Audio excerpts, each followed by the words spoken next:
Shalom teman-teman. Shalom. Shalom. Shalom. Wah, keren nih suaranya sekarang udah kenceng. Oke, kita mau bangkit berdiri, kita mau mulai ibadah kita.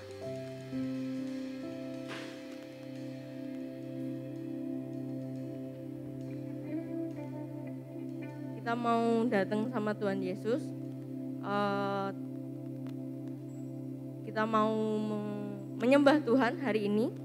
Fokus kita hari ini untuk memuliakan nama Tuhan. Mau ya teman-teman? Oke? Oke.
Tuhan, selamat pagi Roh Kudus. Terima kasih Tuhan untuk kesempatan-Mu bagi setiap kami yang ada di tempat ini. Tuhan, terima kasih Kau memberikan kesempatan kami untuk tetap bisa beribadah, bisa berkumpul di tempat ini untuk memuji dan memuliakan nama-Mu.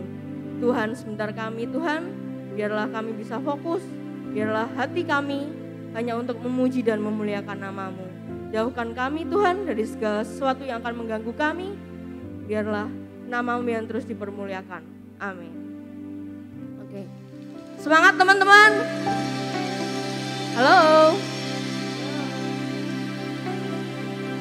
Ada semangat pada pagi hari ini?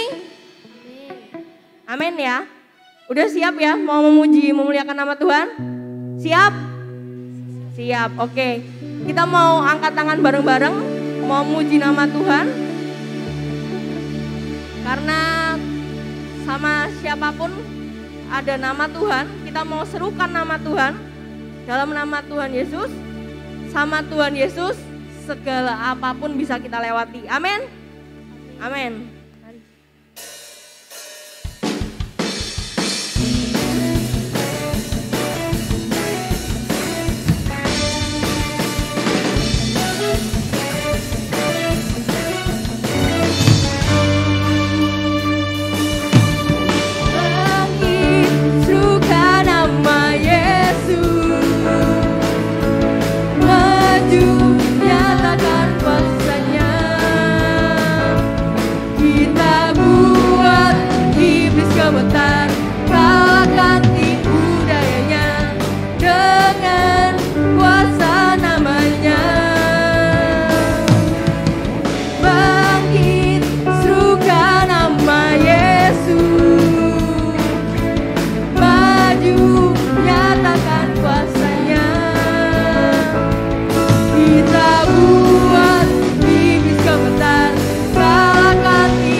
Di atas nama Tuhan Yesus, segalanya dilawan. Semuanya beres kok sama Tuhan Yesus. Yang penting kita percaya, kita beriman sama Tuhan Yesus. Sama Tuhan Yesus apapun pasti bisa. Kita mau lalui apapun yang sebenarnya nggak munafik apa gimana ya pasti ada susah-susahnya juga. Tapi kita harus punya iman, kita harus punya percaya bahwa kalau kita mau berdoa, mau beriman sama Tuhan Yesus, apapun bisa kita lalui. Setuju teman-teman? Setuju. Setuju.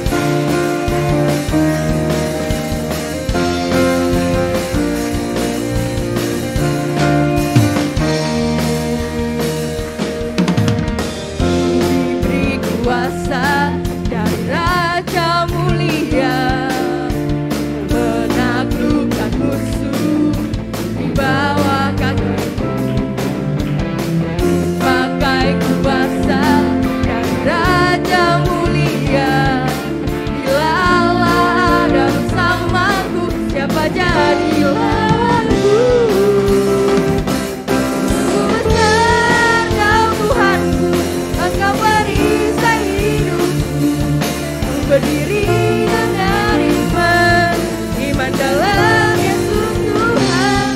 Kau yang memberi kemenangan, ku bersorak merayakan.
Terpujilah Engkau Raja, segala raja. Sungguh besar Kau Tuhanku, Engkau perisai hidupku. Ku berdiri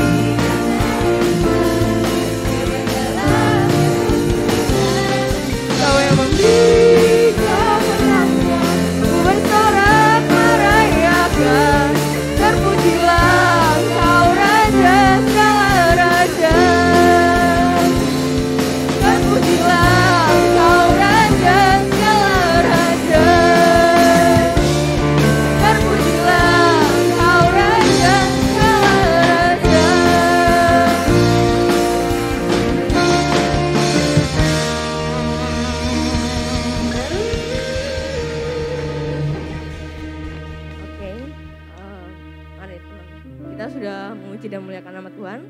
Saatnya sebentar lagi kita akan mau mendengarkan firman Tuhan, teman-teman. Kita mau fokus. Firman Tuhan itu bisa jadi pegangan kita, buat kekuatan iman kita. Setiap firman Tuhan itu bisa jadi, kadang kalau baca tuh bisa jadi obat buat ketenangan hati kita. Biar kita terus percaya, kita mau baca firman Tuhan, mau dengerin firman Tuhan, bisa buat percaya dalam hati kita, biar kita punya kekuatan, kita punya iman percaya terus sama Tuhan.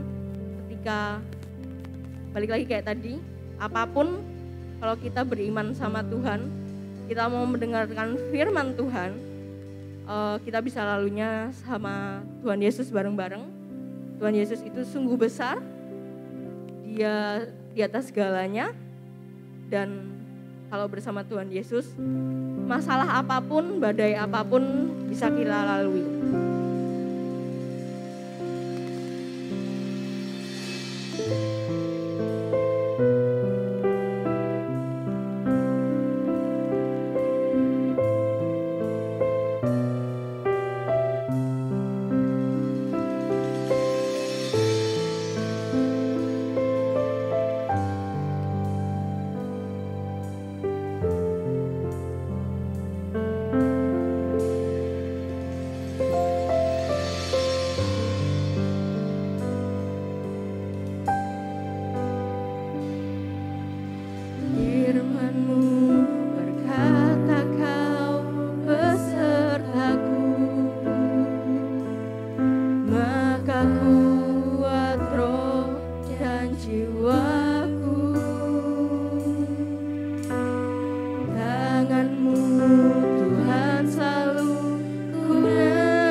Terima kasih Tuhan, Engkau Allah penolong kami.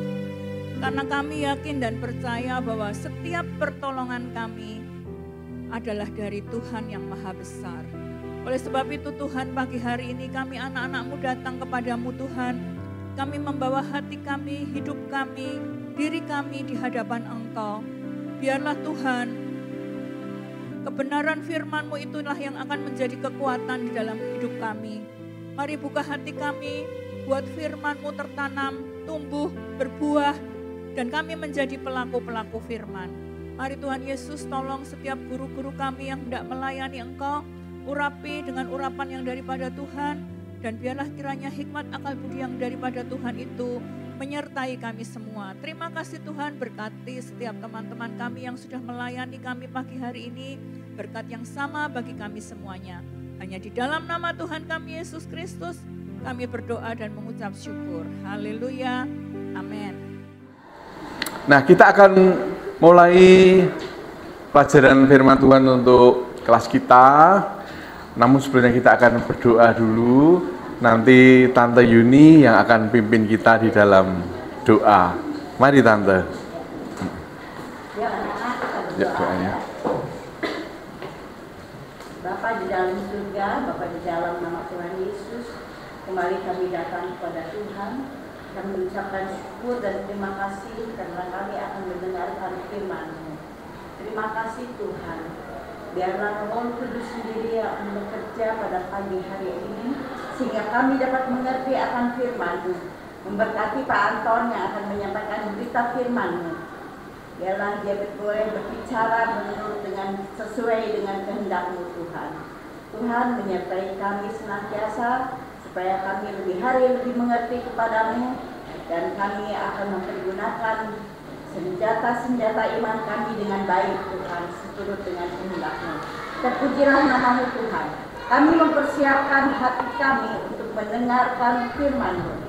Kami akan duduk diam dan memperoleh segala sesuatu yang terbaik daripada-Mu.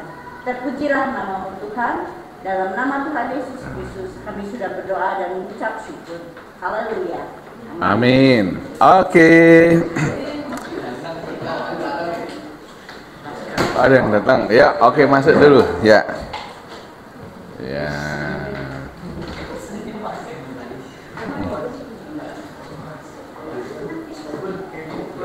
Sebelum disampaikan firman Tuhan, mungkin ada dari kalian yang pengen saksi? Nah, ada yang mau saksi? Pengen saksi? Enggak ya? Oh, ada tapi nanti ya. Boleh. Ya. Kita beberapa minggu ini telah mendapatkan pelajaran tentang saksi yang diperlengkapi. Ya, coba kita sedikit mereview. Bukalah Alkitab kita dalam Efesus 6 ayat 13. Ya, biar kita ingat lagi apa saja ini 2 minggu kemarin ya yang telah kita dapatkan. Efesus 6 ayat 13 mulai ya. Om Anton bacain nggak apa-apa ya untuk kita semua. Sebab itu ambillah seluruh perlengkapan senjata Allah supaya kamu dapat mengadakan perlawanan pada hari yang jahat itu dan tetap berdiri sesudah kamu menyelesaikan segala sesuatu. Nah, ini ayat 14, perhatikan. Jadi berdirilah tegap, berikat pinggangkan apa? Kebenaran, dan berbaju sirahkan apa di situ? Keadilan. Kakimu berkasut kerelaan untuk memberitakan Injil damai sejahtera. Nah, ini yang hari ini, pagi ini kita akan sama-sama pelajari. Dalam segala keadaan pergunakanlah perisai iman. Sebab dengan perisai itu kamu akan dapat memadamkan semua panah api dari si jahat. Jadi firman Tuhan, ya bulan ini September, Tuhan inginkan untuk kita ini mengenakan seluruh perlengkapan senjata Allah. Komplit, tidak ada yang celah, nggak ada bolongnya. Kalau ada celahnya, musuh akan melihat dan akan melukai bagian yang celah itu. Tetapi tadi firman Tuhan katakan kita harus mengenakan semuanya, seluruh perlengkapan senjata Allah. Dan pagi hari ini adalah dalam ayat mas kita ini yang telah kita baca tadi, Efesus 6 ayat 16 ayat masnya itu. Dalam segala keadaan pergunakanlah perisai iman, sebab dengan perisai itu kamu akan dapat memadamkan semua panah api dari si jahat. Jadi firman Tuhan katakan dalam segala hal, tidak hanya pada waktu-waktu tertentu, ya, tidak hanya pada kalau ingat saja, tetapi dikatakan dengan jelas dalam segala hal itu, seluruh waktu yang ada, seluruh keadaan yang ada, pergunakanlah perisai iman. Perisai iman. Tujuannya apa toh? Untuk memadamkan panah api dari si jahat. Wow, akan ada panah api dari si jahat. Tidak sekedar hanya panah biasa, panah api loh. Ya, tetapi istimewanya perisai iman ini tuh bisa memadamkan.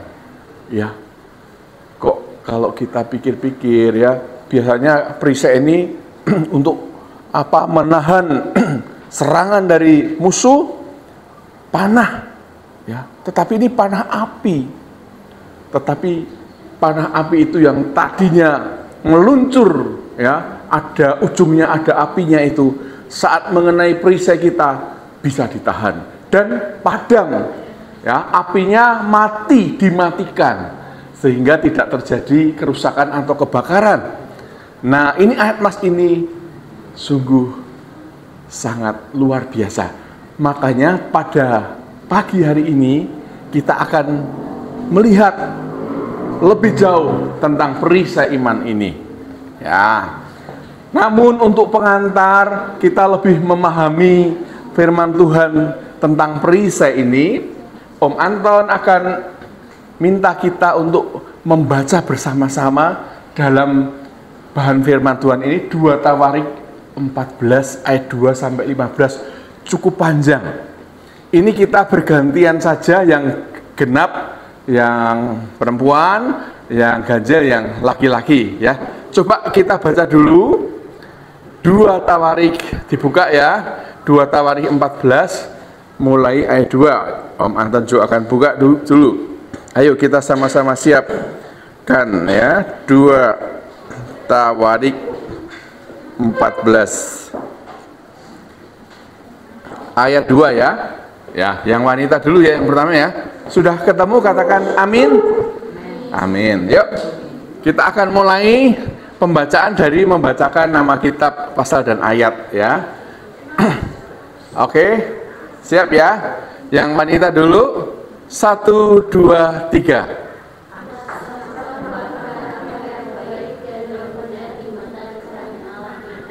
Oke, rupa-rupanya tadi kita minta bacain ini dulu ya, nama ya. Ulangi ya. Ulangi ya. Kita baca yuk. Yang keras alias kenceng ya. Sudah pada makan belum ini? Oh, belum ya. Nanti ya, makan sendiri ya. Oke, ulangi ya, keras. 1, 2, 3. 2 Tawarik 14 ayat 2 sampai 15. Ya.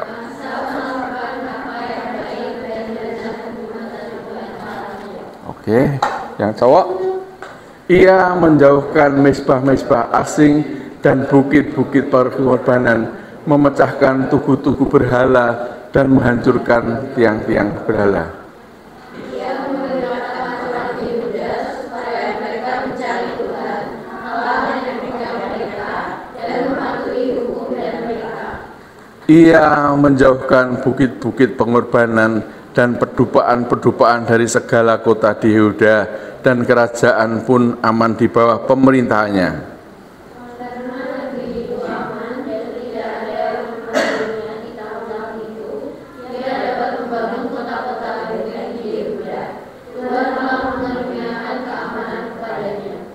Katanya kepada orang Yehuda, marilah kita memperkuat kota-kota ini dan mengelilinginya dengan tembok beserta menara-menaranya, pintu-pintunya dan palang-palangnya. Negeri ini masih dalam tangan kita, karena kita mencari Tuhan Allah kita dan mencari kita, mengadukan keamanan kepada kita di segala penjuru.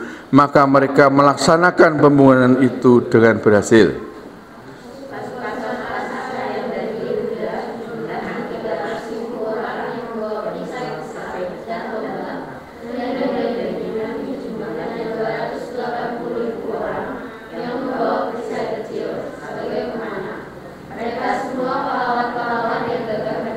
Stop dulu sampai ayat 8 dulu ya. Nah, jadi ini kerajaan Israel ini dipimpin oleh yang namanya Raja Asa. Raja Asa ini kalau kita tadi melihat bahwa dia itu melakukan yang baik di mata Tuhan. Ada banyak raja-raja yang di masa pemerintahnya malah berlaku jahat, jauh daripada Tuhan. Tetapi Raja Asa ini melakukan yang baik di mata Tuhan. Lalu kita lihat tadi bahwa dia itu mencari Tuhan, senang sekali berdoa menghadap kehadirat Tuhan, mencari wajah Tuhan. Ya, ini luar biasa loh. Ya, ada banyak raja-raja yang mengandalkan bahwa dia merasa aku ini raja, orang paling top di kerajaan ini, nggak ada orang yang bisa membantah atau melawan. Makanya bisa semena-mena. Tetapi Raja Asa ini beda. Dia orang yang takut akan Tuhan, dia melakukan yang baik di mata Tuhan, dan dia mencari Tuhan selalu. Bahkan di dalam setiap kehidupannya, apapun yang sedang terjadi, ya, dia selalu mencari Tuhan. Makanya apa yang kita lihat di sana tadi bahwa kerajaannya ini menjadi aman tentram. Kalau kerajaannya aman tentram, maka bisa apa? Lakukan pembangunan, ya, menanam gandum, menanam anggur, membangun gudang-gudang, membangun jalan-jalan, ya. Ini menjadi rakyat jadi sejahtera. Iya. Bagus sekali apa yang dia lakukan. Dia adalah orang yang takut kepada Tuhan. Tetapi pertanyaan besarnya, apakah kalau orang yang takut pada Tuhan, anak Tuhan yang baik-baik, yang benar, terus sudah nggak ada masalah sama sekali dalam hidupnya? Gimana? Ada nggak masalah dalam hidupnya? Ada nggak? Ada, karena masih hidup di dunia. Kalau nanti dalam kekekalan di surga sudah tidak ada masalah, ya. Itulah yang akan kita tuju nanti, ya. Senang nggak? Satu saat kita ke sana, ya, menikmati itu surga, tidak ada masalah apa-apa. Siapa yang kepengen ke surga? Angkat tangan. Ya, siapa yang mau duluan?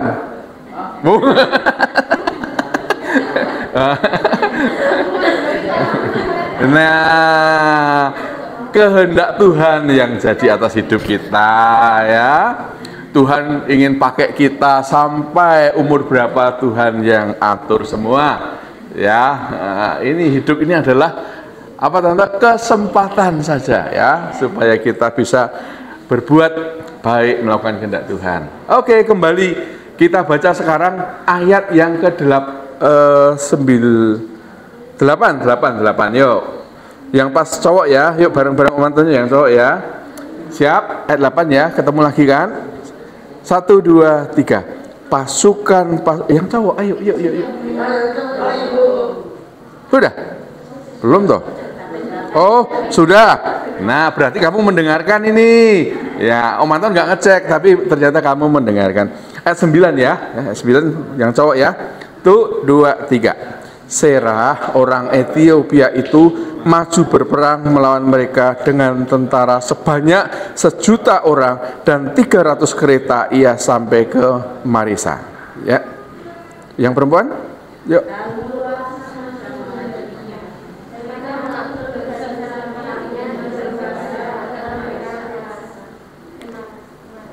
Ya, kemudian Asa berseru kepada Tuhan Allahnya, "Ya Tuhan, selain daripada Engkau tidak ada yang dapat menolong yang lemah terhadap yang kuat. Tolonglah kami ya Tuhan Allah kami, karena kepadamulah kami bersandar, dan dengan namamu kami maju melawan pasukan-pasukan besar yang besar jumlahnya ini. Ya Tuhan, Engkau Allah kami, jangan biarkan seorang manusia mempunyai kekuatan untuk melawan Engkau." Yuk, yang perempuan.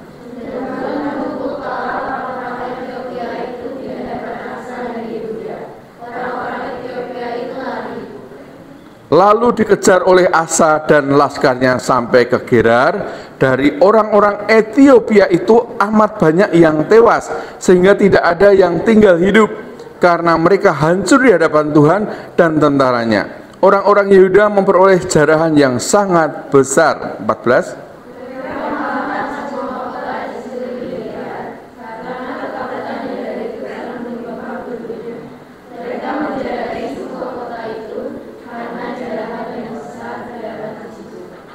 Tenda-tenda pemilik ternak pun direbut mereka, dan banyak kambing domba dan unta diangkutnya sebagai jarahan.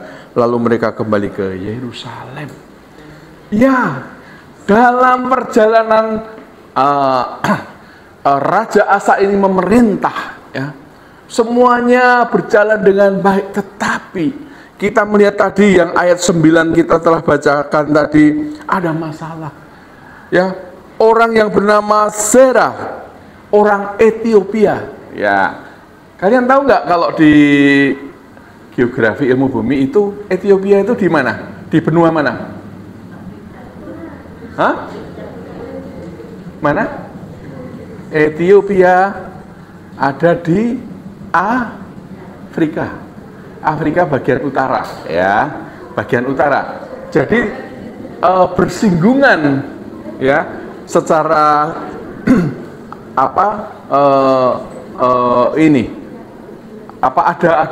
ada jalur atau jalan yang bisa sampai kepada Israel, ya. Nah, pada waktu itu orang Ethiopia melalui raja ini memerintah, ayo serang kerajaan Israel atau Yehuda ini, ya, serang. Dengan tadi jumlahnya tentaranya berapa? 1 juta. Waduh, banyak atau banyak sekali ya? Ya, banyak sekali ya. Jumlahnya itu sampai 1 juta. 1 juta orang tentara. Tidak bisa dibayangkan. Nah, kemudian saat Raja Asa itu mendengar, ya, pengintai-pengintai melaporkan, ini ada serangan yang sangat mengkhawatirkan. 1 juta orang. Bayangkan, kalau gereja kita penuh aja paling 600 orang, ya, berdesak-desakan. 1 juta. Atau di stadion Mandala Krida itu berapa? Paling 50.000. Nah, ini 1 juta, ya, mau menyerang dan punya senjata, ya. Kalau dulu kereta serang, kereta tempur. Kalau sekarang tank, ya, ada 300. Nah, kemudian Raja Asa ini hanya memiliki tentara yang jumlahnya lebih sedikit. Ya, tadi ada 300.000 yang membawa perisai. Ya, ada yang 280 dari Benyamin membawa juga panah dan perisai.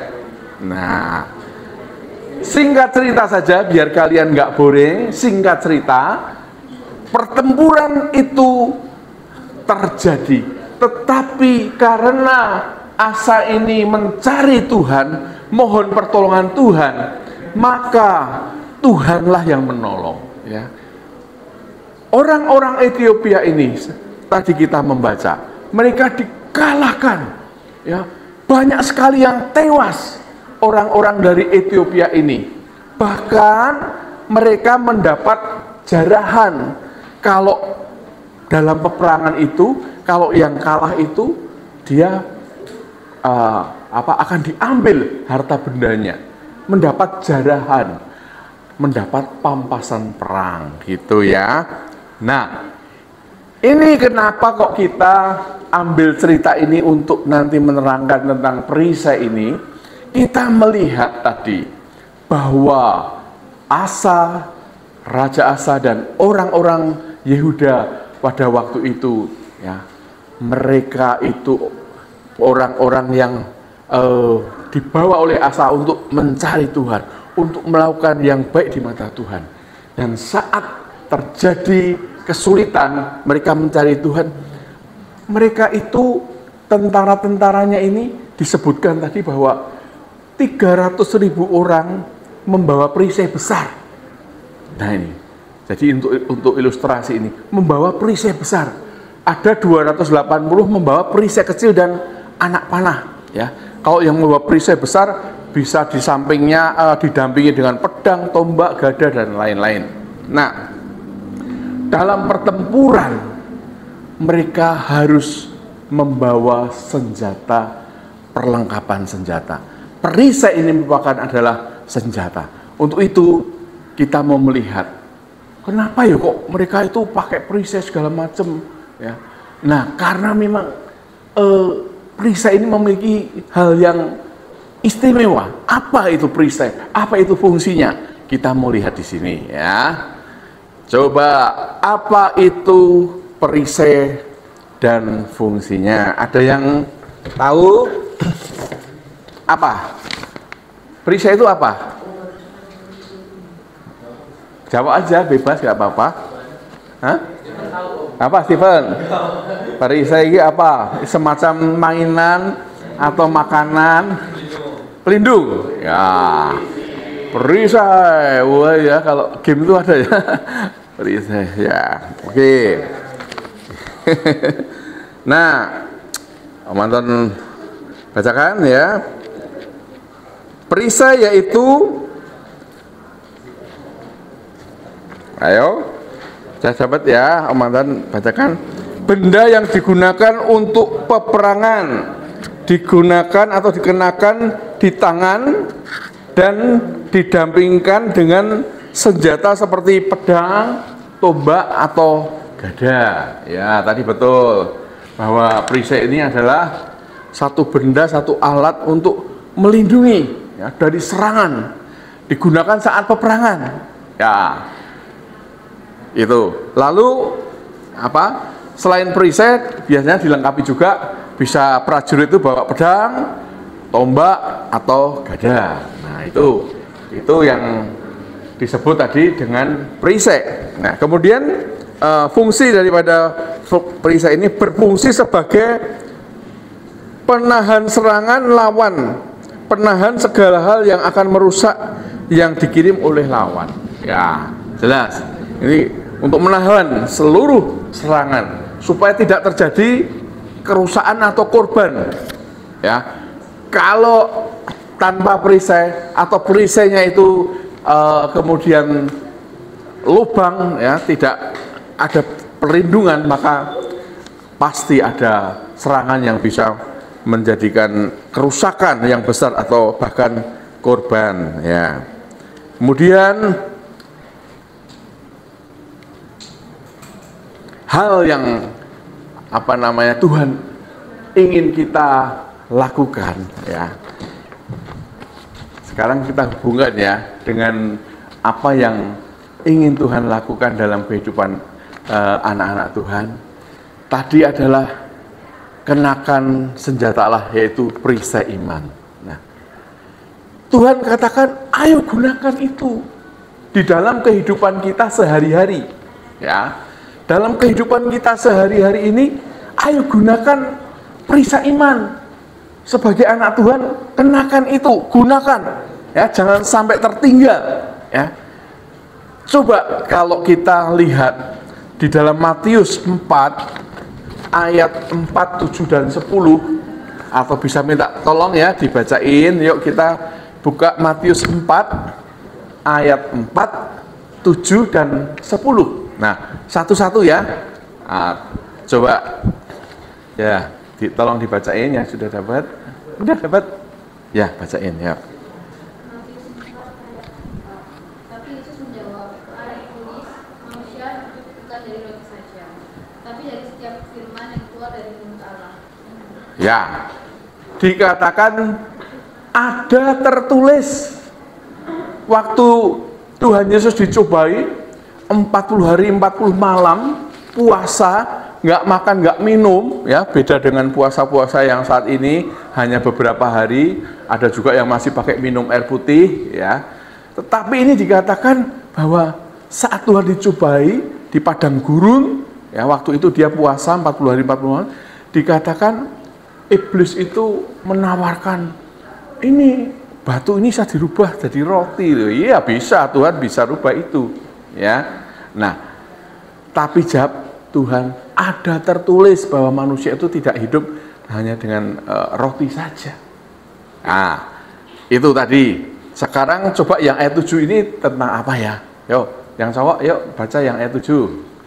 Sudah? Yuk. Boleh, ayo Stephen juga boleh. Yuk, Stephen.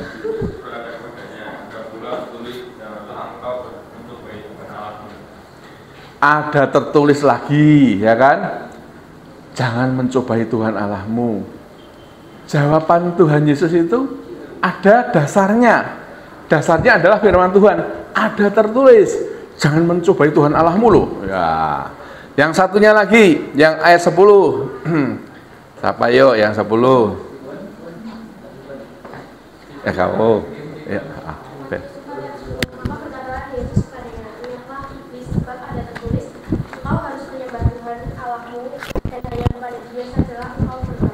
Ya, ada tertulis lagi bahwa yang patut disembah itu hanya Tuhan Allah saja. Mosok Tuhan Yesus suruh nyembah setan, semua setan bilang semua tak kasih nih, dibawa ke bukit toh. Wah, kelihatannya kalau kita pas main ke Bukit Patok itu kan lihat kota Jogja, apalagi malam, indah sekali gitu. Tak kasih semua loh, enggak cuma Jogja, ya, Amerika, Belanda, semua. Tapi kamu menyembah. Tuhan jawab dengan apa? Ada tertulis. Nah, ini dia. Bahwa kita harus menggunakan iman. Caranya gimana sih? Ya. Tadi menggunakan perisai. Caranya gimana? Perisai itu dikenakan, dipasang di tangan, ya, di tangan. Bukan di batuk ya, nanti ketutupan ya semuanya. Nah, gunakan perisai iman. Kalau kita dalam Matius ini, iman itu timbul dari mana ya? Wah, supaya perisainya itu ada, mulai terlihat ya. Segini semakin gede ya, semakin gede, semakin kokoh ya. Ternyata iman itu timbul dari pendengaran. Yo, satu lagi. Dalam Roma 10 ayat 17. Ya. Roma 10 ayat 17. Mau baca? Stephen udah. Dan kamu aja yuk. Yuk, yang kencang yuk.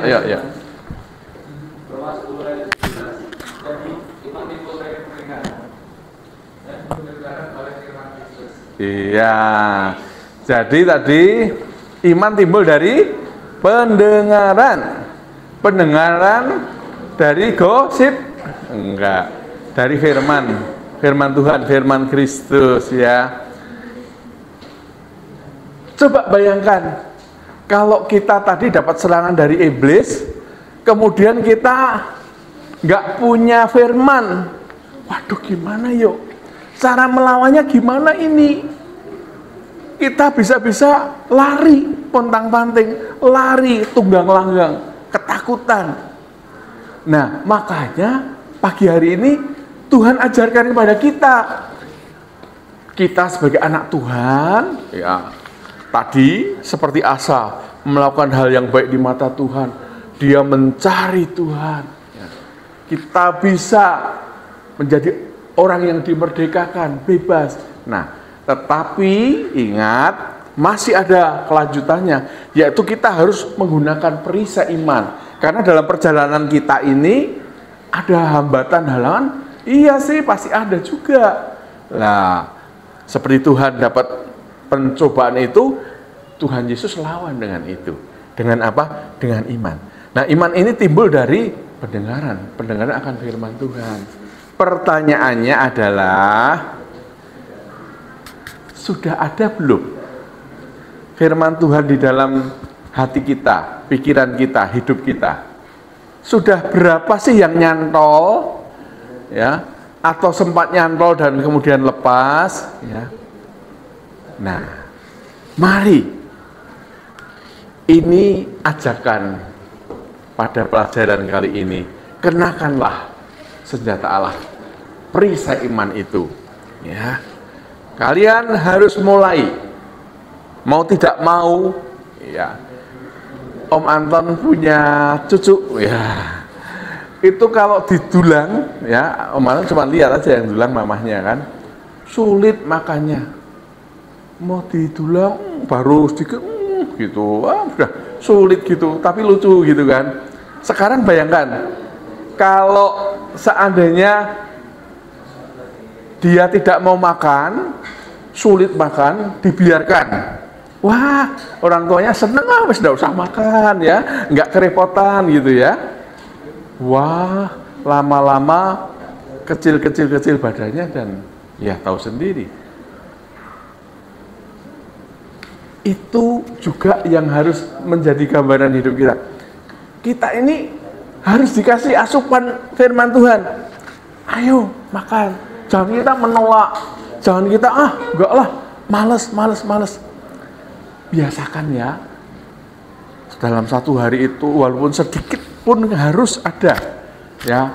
Ada banyak sekarang itu yang renungan di HP ada, ya, langsung mau buka ayat juga ada. Bacalah, ya, sempatkanlah.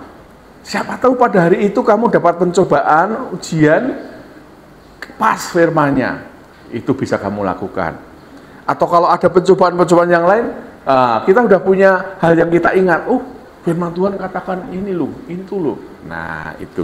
Ya, jadi pada pagi hari ini kita mau menjadi saksi yang diperlengkapi. Jadi saksi yang tidak kosongan, ya, enggak bawa apa-apa. Maju nekat, bondo nekat. Enggak, tetapi kita menggunakan seluruh perlengkapan senjata Allah. Dan hari ini kita harus pakai perisai iman. Mau enggak? Mau? Siapa yang mau? Angkat tangan. Siapa yang mau? Siapa yang mau belajar? Angkat tangan. Belajar. Ya. Oke, semua ya. Ya. Ya. Oke. Kita akan ulangi ayat mas kita sekali lagi sebelum kita selesaikan pelajaran ini ya. Yo, kita ulangi sekali lagi dalam Efesus, buka lagi Efesus. Ya, Efesus 6 ayat 16. Yuk, baca bareng-bareng yuk, yang keras yuk. Oke, Efesus 6 ayat 16. Oke. Dah ya. Oke ya. Udah ketemu ya. Om Anton hitung ya, kita baca kitab pasal dan ayatnya ya. Siap, yuk. 1, 2, 3. Efesus 6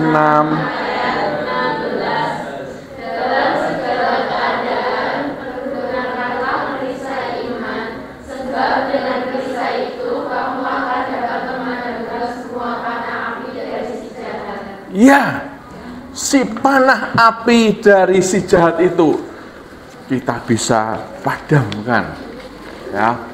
Tidak hanya panah biasa yang dilontarkan oleh si iblis si jahat itu, tapi panah api, ya. Jadi kita melihat di situ apa yang dimaksud dengan panah api, yaitu segala tipu daya dan intimidasi dari iblis, ya. Panah api itu adalah tipu daya dan intimidasi dari iblis yang akan mempermainkan pikiran dan perasaan kita agar kita semakin jauh daripada Tuhan. Ini loh ya, ada panah api itu, ternyata setiap saat iblis itu siap untuk melontarkan panah api itu. Dan panah api itu ternyata adalah segala sesuatu, ya, tipu daya dari iblis dan intimidasi, ya. Apa maksudnya ini? Ya, wah, orang kalau pernah melakukan kesalahan ya, kemudian dia minta ampun kepada Tuhan, Tuhan kan ampuni. Karena dia itu Allah yang setia, kalau kita mengaku dosa kita, dia akan mengampuni kita. Tapi kalau iblis enggak loh, dia itu mengintimidasi. Kamu ini loh salah, salahnya ini, kamu salah, tidak mungkin diampuni. Ya, jadi kita dalam keadaan ketakutan terus, terintimidasi. Waduh, ketakutan. Ya, aku melakukan dosa yang tersembunyi, kesalahan yang tersembunyi, orang lain nggak tahu. Nah itu, akhirnya kita, waduh, malu dan menjauh, wes nggak usah ibadah, nggak usah datang ke gereja, karena banyak sekali dosaku. Itu iblis mengintimidasi kita. Ya, tetapi syukur puji Tuhan, kita diberi perisai iman. Perisai ini yang akan memadamkan. Oke, mereka si jahat itu selalu membidik kita, tapi kita selalu ada perisai iman. Dan Tuhan yang memberikan kemenangan bagi kita. Nah, amin, firman Tuhan tidak dipanjangkan. Ya, ada pertanyaan? Ayo mbok tanya, siapa tahu nggak dong sama sekali. Atau ada yang tidak dong. Ya, bagian mana? Ada yang mau tanya? Ayo, mau tanya ya? Ya. Tapi kalian sudah tahu ya maksud firman pada pagi hari ini, tahu nggak? Siapa yang mudeng angkat tangan? Nggak ada ini yang mudeng. Oh, nggak ada yang mudeng ini. Mudeng nggak? Tahu maksud firman Tuhan nggak? Tahu ya. Sekali lagi, yang tahu yang mengerti firman Tuhan yang disampaikan, angkat tangan. Nggak ngerti ya? Oh, ngerti ya? Oh ya, ya sudah. Maksudnya nggak usah angkat tangan tapi mengerti ya. Nah, ya. Oke, yuk kita akan sama-sama akhiri. Kita akan bangkit berdiri aja deh. Yuk, udah lama nih panas. Yuk kita akan akhiri dengan doa. Ada yang mau didoakan?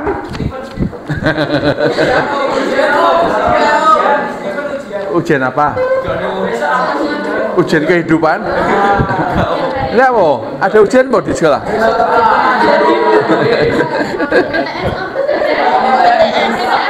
Oh,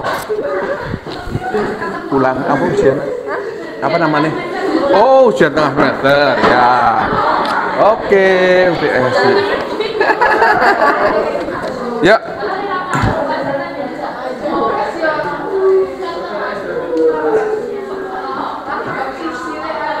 Ya udah, ayo kita doa dulu, nanti boleh ngobrol habis doa, yuk. Ya oke, yuk kok satukan hati, kita doa bareng-bareng ya. Tuhan, terima kasih Tuhan, pagi hari ini kembali kami boleh dikuatkan dengan firman-Mu Tuhan. Kami boleh mengerti saat kami hidup sebagai anak-Mu banyak sekali ujian pencobaan, yaitu panah-panah api si iblis yang ingin membidik kami Tuhan. Tetapi Tuhan, Engkau telah persiapkan bagi kami perisai-perisai iman yang luar biasa, yang sanggup menahan, sanggup memadamkan segala serangan daripada si jahat. Oleh karena Tuhan, kami mau belajar firman-Mu Tuhan. Kami mau Tuhan mengisi hidup kami Tuhan dengan firman Tuhan. Itulah yang akan menguatkan kami dan memperkokoh perisai iman kami Tuhan.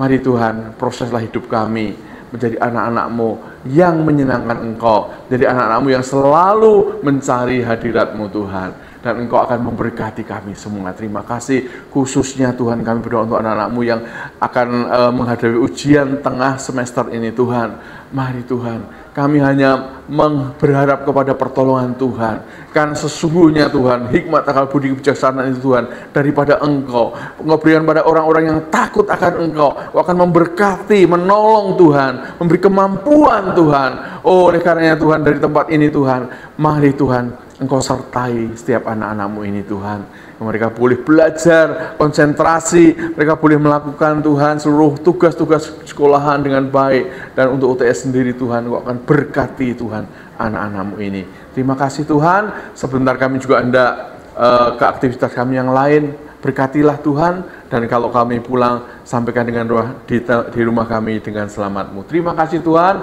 atas setiap pertolongan-Mu. Di dalam berkat nama Tuhan Yesus kami berdoa. Haleluya, sama katakan. Amin.